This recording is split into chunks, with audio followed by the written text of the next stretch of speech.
And thank you for staying with us. As many of New Yorkers are really transitioning in this COVID reopening phase, a lot of people are making the transition from home back to the office, from re entering the workplace. And it can seem somewhat overwhelming to people sometimes. And you're working from home for the last several months, and especially things are now going good. All of a sudden, you got to trample back into the office. And so, what are some of the strategies, some of the tips that the person might need in order to make that a healthy and a safe transition? Joining us now is none other than career strategist and TV contributor Elizabeth Koraca, who joins us now. And Elizabeth, good to have you back. Thank you. I love talking to you and all your viewers in New York. Yeah, it's good to have you sharing with us again. And really an important time. I mean, you're West Coast, but you're also East Coast too. Talk to us a little bit about this. We're starting the reopening phase, of course, and it's a hard transition to get people to really move from home, like I said, back to the office. And for a lot of people, it's going to be monumental. Well, you really hit the nail on the head, Darren. It's transition and it's monumental. And there's a lot of stresses kind of that's whirling around in our lives right now because some of us have enjoyed working from home. And then all of a sudden, you've got that commute again, and you've got some extra expenses with that commute and maybe buying your lunch and all of that. So, what I would say is remind yourself that this is a transition, okay? And transition is not always easy peasy. So, some ways to make this transition easier is number one, remind yourself everybody is going through this. I'm not the only one. Mhm. Talk to colleagues and mentors or people that really support you and that you trust for advice and maybe kind of share experiences.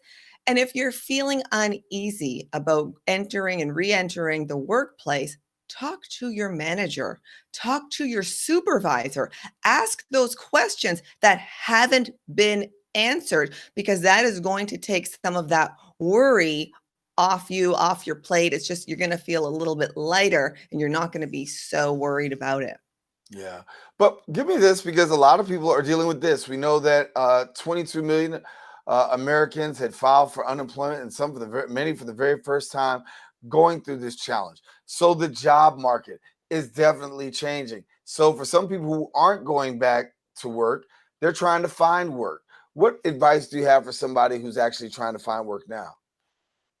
Well, first and foremost, I know what it feels like to be let go because I've been in that experience. And it's like, if you're not expecting it, it's like a punch to the gut. You're just winded. You can't believe it. So, okay, it's happened. Now we're moving forward. Sometimes what happens is like we'll replay the scenario and we might be angry or upset, and all those feelings are normal and natural. But what I like to tell people is, only look back in your rearview mirror to learn from it, not to dwell on it, because that's going to keep you down. And you don't want to be kept down right now.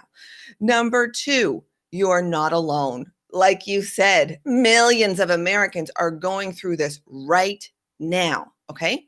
Number three, you want to ask for help. Yes, there's many different things that you can do, which I'm excited to go through today in our conversation. But you really, first and foremost, where and who can help you? Who have you helped in the past? Because most likely, the place you're going to get a job is through a recommendation or a referral or through a friend, old colleague, boss, or mentor. So ask for help. Yeah. A lot of people, though, will do some combing through the computers. So people will be looking through, newspapers and of that nature. Talk to us about that changing dynamic of, looking behind a computer, hoping that you'll be able to find some employment, as well as, looking through the periodicals that we normally have been accustomed to finding it. That kind of sort of has shifted. Yes, and I think it's important to remember to be patient. And I know that's hard to hear right now because you want to get back in there. A lot of what we do, our occupation, the money we make is tied up in our identity. It makes us feel good when we're making money. It makes us feel good when we're contributing, and it can make us feel badly when we're not. But what I would say is everybody goes through this at some point in your life, okay? So Mhm. again, we've all been through it. And number two, yes, if you have access to a computer and you've got the internet or you're more into the paper, whatever it might be, you want to start looking. And what I do like about these job postings is that now that you've been let go or you're out of a job right now, you have the opportunity to figure out, is this still what I want to be doing? Do I want to recreate my career? What does my vision look like for my life and for my career? So instead of just jumping right into it and looking for a job, the exact same job you were doing, you've got the perfect opportunity to really think about, strategize, and plan.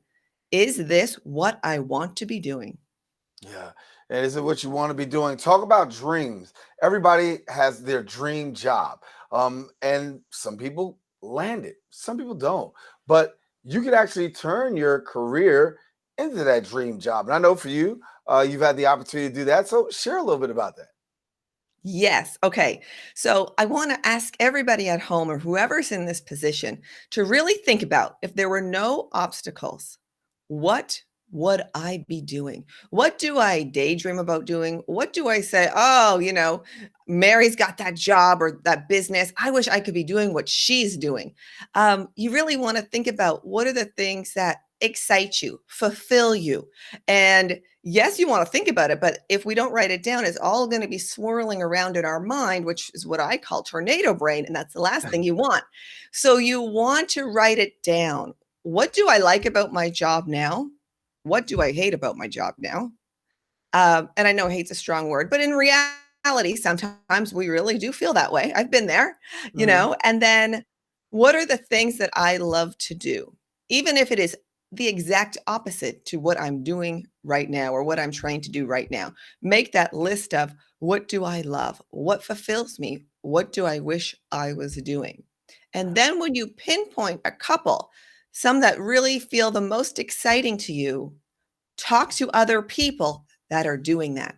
So you can get their perspective, their advice, and they might even be able to start connecting you to people who can help you and really make this happen.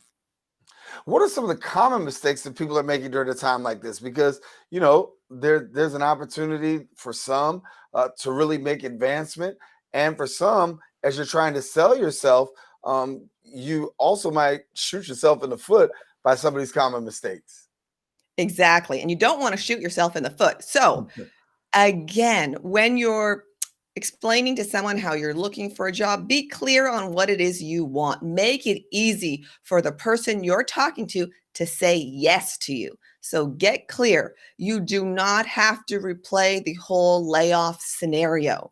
First of all, it drudges up a lot of, for some of us, painful feelings, and we don't necessarily need to go back there. And number two, they don't need to hear about how, supervisor said this and they should have done this and I could have done this and then my other colleague did this. No, no, no, no, no. Make it clear. You don't want to come off like you're sour grapes. You just want to let them know, if someone says, what happens? Well, my whole team was laid off, or myself in this group, or this person was laid off, but now I'm ready. I'm excited. This is what I have to offer.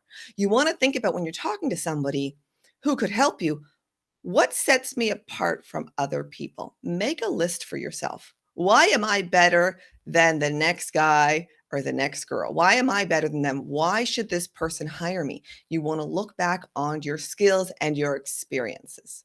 Uh, well, Elizabeth, we're going to leave it there, but tell people how they can get connected to you, find out more if they need some more assistance. Yes, you can follow me on all platforms at Elizabeth, Elizabeth, and my last name is Koraca, or my website at elizabethkoraca.com. All righty, Elizabeth. As always, love having you. Love the information, and it's certainly informative and a difference maker. Thanks a lot. Thank you. It's an absolute pleasure speaking with you, Daren. All righty. Elizabeth Koraca, our guest here. And listen, we want you to stay with us. We still have more open coming up right after this.